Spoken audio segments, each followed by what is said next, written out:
நம்முடைய உள்துறை அமைச்சர் மரியாதைக்குரிய அமித்ஷா அவர்கள் தெளிவுபடுத்திட்டாரு. தமிழ்நாட்டில் நாடாளுமன்றத்தினுடைய எண்ணிக்கை சதவீதம் குறையாது, எண்ணிக்கை சதவீதம் அப்படின்னு சொல்லிட்டாரு. அப்படின்னு சொன்ன பிறகும் அவர் வேணுன்னு இப்போ மாலையில் நடந்த 7 மணிக்கு கூட்டம், 7 மணிக்கு கூட்டத்தில் பேசுறாரு கருப்பு சட்டை போட்டு. அப்போ என்ன சொல்றாரு? இதுக்கு முந்தி காலையில் சொன்னது திரு எடப்பாடி பழனிசாமி திரு உள்துறை அமைச்சர் ஒரு கூட்டத்தில் பேசுறது வச்சுக்கிட்டு சொல்றாரு அதை போய் தண்ணியில் எழுதி வைக்கணும்னாரு. இப்ப சாயந்தரமும் 6 மணிக்கு உள்துறை அமைச்சர் தெளிவுபடுத்தி விட்டார். தமிழ்நாட்டுக்கு இந்த பாராளுமன்ற தொகுதி வரையறை 59 அறிவிச்சிட்டார். 59. நீ தமிழ்நாட்டுடைய எம்பி 59. ஏற்கனவே பாராளுமன்ற சதவீதம் இப்ப இருக்கிறது 7.18. 7. ஸ்டாலின் சொல்ல இது குறைஞ்சிரும் அப்படின்னு கருப்பு சட்டை போட்டுட்டு இருந்தார். இப்போ 7.23. 7. அப்ப 5 ஏறி போச்சு. 5 ஏறி போச்சு. சட்டை கழட்டிட வேண்டியதானே? சட்டை போட்டுட்டு தெரியலாமா? நான் காலையில் சொன்னது உண்மையாயிட்டது இல்ல? சரி, ஒரு நாட்டினுடைய முதலமைச்சர் 6 மணிக்கு பாராளுமன்றத்தில் உள்துறை மந்திரி பேசிட்டாரு. அதுக்கு பிறகு கருப்பு சட்டை போட்டுக்கிட்டு 7 மணிக்கு எடப்பாடி பழனிசாமியுடைய பேச்ச தண்ணீர் எழுதி வைக்கிறார். ஏப்பா, நான் எத்தனை முறை தான் தொண்டை காய கத்துறது? ஏப்பா, நான் தான் இல்லைன்னு சொன்னேன். ஆனா நீங்க திரு ஸ்டாலின் இல்ல எடப்பாடி பழனிசாமி வேணுமென்றே திட்டமிட்டு தமிழகத்தை வஞ்சிக்கிறார், இன்னைக்கு மத்தியில் இருக்கின்ற ஆட்சியாளருக்கு அடிமை அப்படியெல்லாம் பேசிட்டு இருந்தார். நான் இல்லவே இல்லை. ஏற்கனவே உள்துறை அமைச்சர் தெளிவுபடுத்தி விட்டார். தமிழ்நாட்டில் நாடாளுமன்ற தொகுதியுடைய எண்ணிக்கை குறையாது, ஏற்கனவே இருக்கின்ற சதவீதத்துக்கு குறையாதுன்னு சொல்லிட்டார். அப்படின்னு சொன்ன பிறகும் இப்ப கருப்பு சட்டை போட்டுக்கிட்டு 6 மணிக்கு சொல்லி 7 மணிக்கு பேசுறீங்க. அப்படின்னு அந்த நாட்டினுடைய தமிழ்நாட்டுடைய நிலைமை என்ன? ஒன்னும் தெரியாத முதலமைச்சர் தானே. உங்களுக்கு உளவுத்துறை இருக்குல்ல, உளவுத்துறை கையில் இருக்குதுல்ல, உளவுத்துறை என்ன சொல்லிருக்கணும்? கருப்பு சட்டை கழட்டிருங்க. உண்மையான அரசாங்கமா இருந்தா கருப்பு சட்டை கழட்டிருங்க. நீங்க வைத்த கோரிக்கை இல்ல நிறைவேற்றிட்டாங்க, அதுக்கு மேல நிறைவேற்றிட்டாங்க.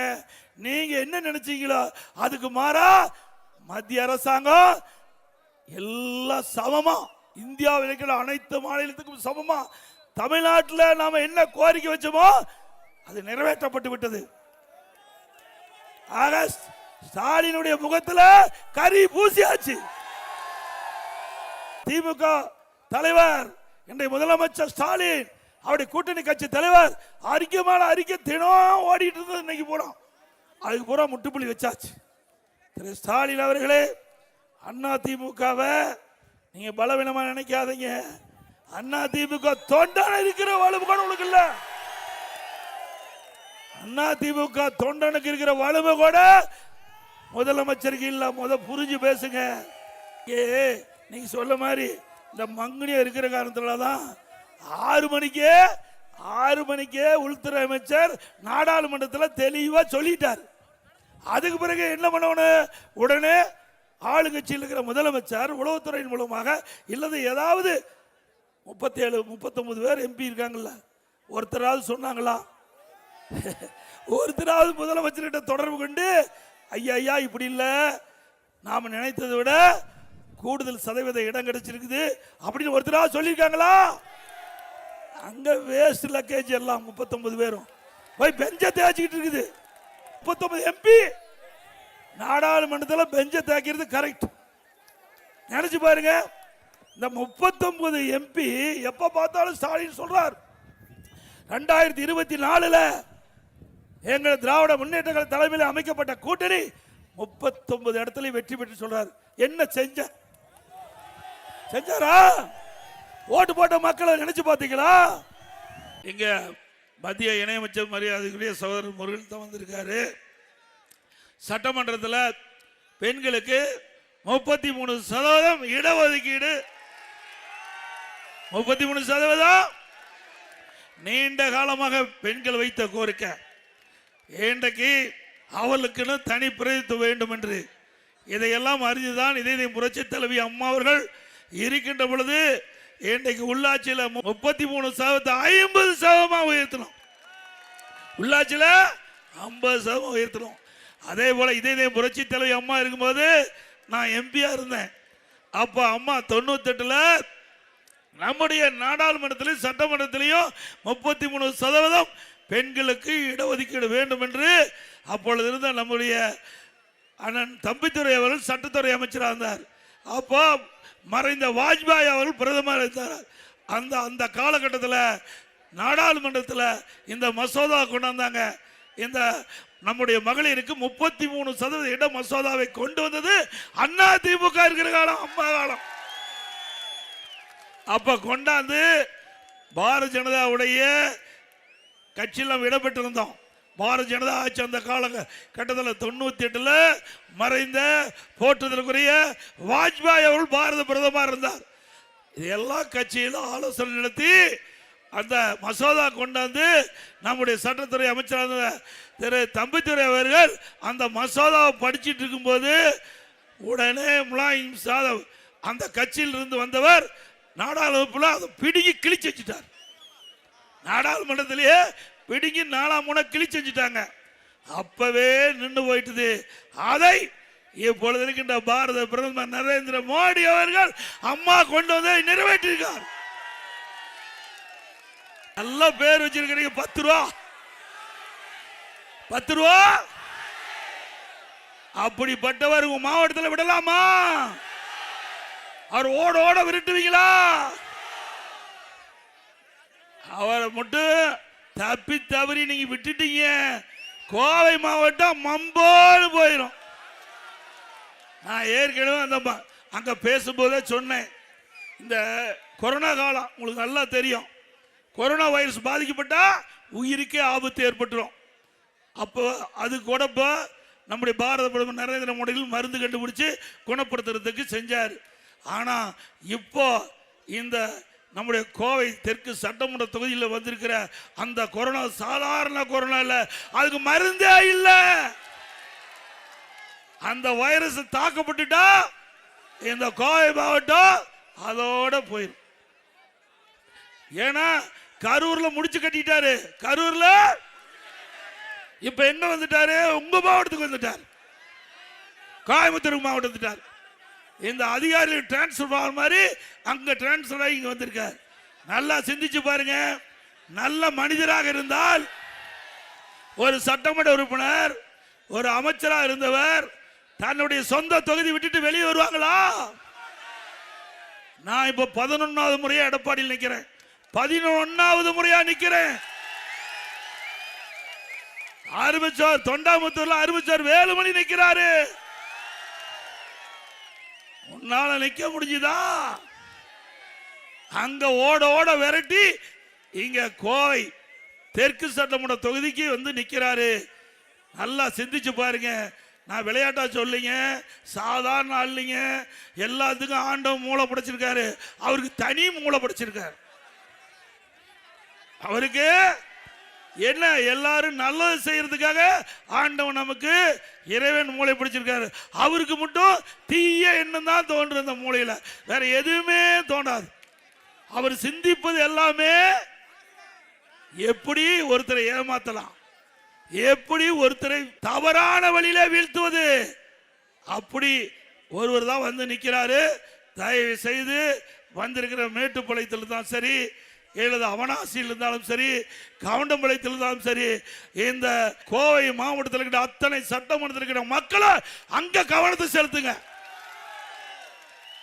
ஒட்டுமொத்த மாவட்டத்துக்கு ஆபத்து வந்துடும். ஒட்டுமொத்த மாவட்டத்துக்கு ஆபத்து வந்துடும். இன்னொருத்தர் பேசுறார், சிதம்பரம் பேசுறார். காலையிலிருந்து டிவியில் ஓடுது, சன் டிவியில் நேரத்திலிருந்து ஓடுது. எடப்பாடி பழனிசாமி ஏற்கனவே முதலமைச்சராக இருந்தார், பிரதான எதிர்கட்சி தலைவராக இருந்தார். இன்னைக்கு அமித்ஷா சொன்னா நடந்துருக்குமா அப்படின்னாரு. நடந்துட்டு இல்ல, அவர் சொன்னார். அவர் சொன்னபடி அவர் கொடுத்த வாக்குறுதியை நிறைவேற்றிட்டார். இனிமேல் என்ன முகத்தை வச்சுட்டு இருக்க போறீங்க? நாட்டு மக்கள் எப்படி பார்ப்பீங்க? ஏற்கனவே செஞ்சது கிடையாது, பாச்சது நாட்டுக்கு செஞ்சிருக்காரா? ஏங்க, தமிழ்நாட்டில் ஒரு அற்புதமான வாய்ப்பு கிடைச்சது. உள்துறை மந்திரி, நிதியமைச்சர் ஏதாவது செஞ்சாரா? திருப்பூருக்கு நிதி கொடுத்தாரா? தமிழ்நாட்டுக்கு பெரிய திட்டத்தை கொடுத்தாரா? அவரு நம்மள பேசுறதுக்கு தகுதி இருக்குதா? ஏங்க, எவ்வளவு பெரிய ஆப்பர்ச்சுனிட்டி, எவ்வளவு பெரிய வாய்ப்பு! ஒரு நிதியமைச்சர், இந்திய நாட்டுடைய நிதியமைச்சர், தமிழ்நாட்டில் பிறந்தவர், தமிழ்நாட்டு மக்களால் தேர்ந்தெடுக்கப்பட்டவர். அப்படி இருக்கும்போது தமிழ்நாட்டுக்கு தேவையான நிதி அள்ளி கொடுக்க வேண்டாம்? கொடுக்க முடியாது, மனசு வராது. ஓட்டு வாங்க வரைக்கும் என்ன வேணாலும் பேசுவாங்க, ஓட்டு வாங்கிட்டா மக்களை மறந்துடுவாங்க. அப்படிப்பட்ட தலைவர்கள் தான் நம்மள விமர்சனம் செய்யறாங்க. திரு ப. சிதம்பரம் அவர்களே, நீங்க மூத்த அமைச்சராக இருந்தீங்க, மூத்தவர். நாங்க பேச ஆரம்பிச்சா நல்லா இருக்காது. ஆக வேண்டுமென்ற திட்டமிட்டு திரு ஸ்டாலினுடைய பேச்சை கேட்டுக்கிட்டு அவருக்கு வக்காலத்து வாங்கி பேசுறீங்களா? வாங்கி கட்டிக்குவீங்க. அதோட நீட் தேர்வு ரத்து பண்றாங்க, ரத்து பண்ணாங்களா? நீட் தேர்வு ரகசியம் இருக்கு, நாங்க ரகசியத்தை ஒப்படைச்சாங்க சொன்னாங்களா? எதுவுமே சொல்லல, எதுவுமே செய்யல, அத்தனை பொய் தானே. இப்ப கூப்பன் கொடுக்கிறாராம். என்ன கொடுக்கிறாரு? எதுக்கு கொடுக்கிறாரு? அதுல ஒரு கமிஷன் வரும். எல்லாம் திமுக காரன் தான் கூப்பனை விற்பான். ஆட்சிக்கு வர போறது 100% இல்ல. திமுக ஆட்சிக்கு வர போறது 100% இல்ல. ஆனாலும் அவருடைய தேர்தல் அறிக்கை வெளியிட்டிருக்காங்கல்ல, நீங்க சிந்திச்சு பாருங்க. அந்த தேர்தல் அறிக்கையில் கூட திரு கருணாநிதி குடும்பத்துக்கு என்ன லாபம் வர வேண்டும் பார்த்து தான் இந்த தேர்தல் அறிக்கையில் கூப்பனை வெளியிட்டிருக்காங்க. இதே அண்ணா திமுக என்ன வெளியிட்டோம்? எல்லா குடும்பத்திற்கும் 10,000 ரூபாய் சிறப்பு வங்கியிலே செலுத்தப்படும். எங்க பேங்க்ல போடுறோம். இவர் யாரு? இவர் வீட்டு பேங்க்ல போட பாக்குறாரு. நாம நாட்டுடைமையாக்கப்பட்ட பேங்க்ல நம்ம கொடுக்கப்பட்ட வாக்குறுதியை நேரடியா மக்களுக்கு போய் சேர வேண்டும் அப்படின்னு வாக்குறுதி கொடுத்தது அண்ணா திமுக அரசாங்கம். திமுக என்ன சொல்லுது? இன்னைக்கு தலைவர் என்ன சொல்லியிருக்காரு? கூப்பன் கொடுக்குறோங்கிறாரு. அந்த கூப்பன் கிடைக்காத ஒரு அம்மா கேட்டிருக்காங்க, அது கொடுக்க போறது இல்லை.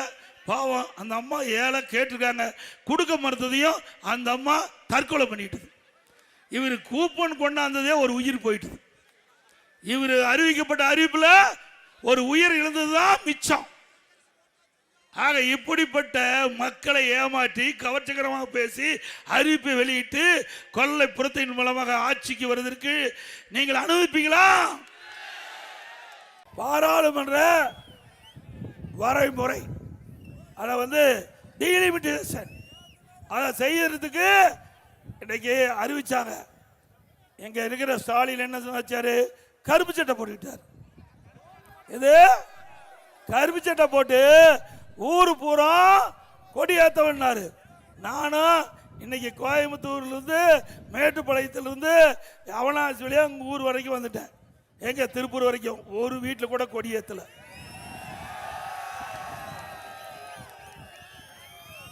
எதுக்கு? தமிழ்நாட்டுடைய நாடாளுமன்றத்துடைய எண்ணிக்கை குறைஞ்சு போயிடும் அப்படின்னு சொன்னார். நான் ஏற்கனவே தெளிவுபடுத்தினேன், காலையிலேயே பேசினேன். கோயம்புத்தூர் கூட்டத்தில் அறிவிச்சார் திரு வேலுமணி அவர்கள். கோயம்புத்தூர் தெற்கு சட்டமன்ற தொகுதியில் நடந்த பொதுக்கூட்டத்தில் பேசினேன், அப்பொழுது தெளிவுபடுத்தினேன். நம்முடைய உள்துறை அமைச்சர் மரியாதைக்குரிய அமித்ஷா அவர்கள் தெளிவுபடுத்திட்டாரு.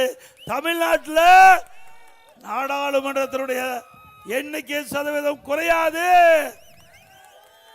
எண்ணிக்கை சதவீதம் அப்படின்னு சொல்லிட்டாரு.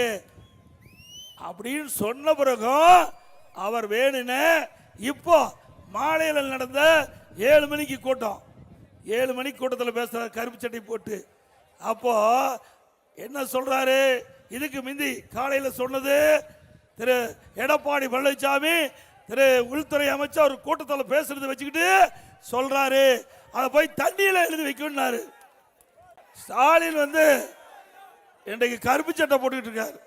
திரு ஸ்டாலின் அவர்களே, மே 4ஆம் தேதிக்கு பிறகு கருப்பு சட்டை போட்டுக்க. போட்டுக்குவாருல்ல, போட வைப்பீங்கல்ல. எதுக்கு கருப்பு சட்டை போட்டாரு? இன்றைக்கு நம்முடைய இதயம் புரட்சி தலைவி அம்மா அவர்கள் பெண்களுக்கு 33% இட ஒதுக்கீடு சட்டமன்றத்தில் நாடாளுமன்றத்தில் வேண்டும் என்று முதல் குரல் கொடுத்த கட்சி அதிமுக கட்சி. நான் எம்பியா இருந்தேன், 1998 எம்பியா இருந்தேன். அம்மாவுடைய உத்தரப்படி அன்றைய தினம் பாரதிய ஜனதா கட்சி ஆட்சியில் இருந்தது. 1998 மறைந்த வாஜ்பாய் அவர்கள் பாரத பிரதமர். அன்றைய தினம் அம்மாவுடைய வேண்டுகோளை ஏற்று பாரத பிரதமர் மரியாதைக்குரிய வாஜ்பாய் அவர்கள் இந்த 33% இடஒதுக்கீடை நிறைவேற்றலாம் சொல்லி நம்முடைய அதிமுக கட்சி சேர்ந்த அண்ணன் தம்பித்துரை அவர்கள் சட்டத்துறை அமைச்சராக இருந்தார். அப்பொழுது அந்த மசோதாவை நாடாளுமன்றத்தில் தாக்கல் செய்கின்ற பொழுது இந்தியா கூட்டணியில் அங்க வைக்கிறாங்களே முலாயம் சிங் யாதவ் அவருடைய கட்சி சேர்ந்த எம்பி வந்து நம்முடைய சட்டத்துறை அமைச்சர் அண்ணன் தம்பித்துறை கையில் மசோதாவை படிச்சுக்கிட்டு இருக்கும்போது பிடுங்கி கிழிச்சு வச்சுட்டார். அப்ப நின்று போச்சு. மாண்புக அம்மா அவர்கள் அப்பொழுதே பெண்களுக்கு 33% இடஒதுக்கீடை கொண்டு வந்த பெருமையை சேர்த்தவர் அம்மா. இன்றைக்கு பாரத பிரதமர் நரேந்திர மோடி அவர்கள் பெண்களுக்கு உரிமை வேண்டும், பெண்களுக்கு சம வாய்ப்பு அளிக்க வேண்டும், பெண்களும் இன்றைய தினம் ஆண்களுக்கு இணையாக வாழ்ந்து கொண்டிருக்கின்றார்கள். அப்படி பெண்களுடைய உரிமையை நிலைநாட்டுகின்ற விதமாக சட்டமன்றத்திலும் நாடாளுமன்றத்திலும் 33% இடம் கிடைக்க வேண்டும், இடஒதுக்கீடு செய்ய வேண்டும் என்று ஏற்கனவே சட்டம் ஒருமனதாக நிறைவேற்றப்பட்டு இன்றைக்கு அதுக்கு வடிவம் கொடுக்கிறாங்க. இப்பொழுது பாராளுமன்றத்தினுடைய இன்றைக்கு தொகுதி பாராளுமன்ற தொகுதி வரைய